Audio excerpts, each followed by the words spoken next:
Today I will guide you step by step on how to add and verify a recovery email for your Google account on desktop, so you can get back in easily if you ever forget your password. First, I opened Google Chrome on my PC. On the top right, I clicked my Google account icon. From the drop-down, I selected Manage your Google account. When the Google account page opened, I went to the left sidebar and clicked Security. On the security page, I scrolled down until I found Recovery Email. As soon as I saw it, I clicked on it.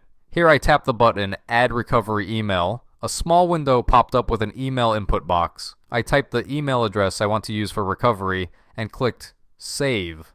Right after that, another pop-up appeared asking me to verify the recovery email with a code. Google sent a code to the email address I just added.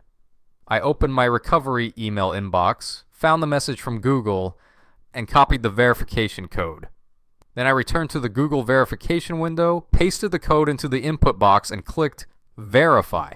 Done! My recovery email was successfully verified and added to my Google account. And that's it. Your account is now more secure, and you'll have a quick way to recover access if you ever need it. If you found this helpful, please like the video, subscribe to the channel, and don't forget to press the bell icon so you never miss an update.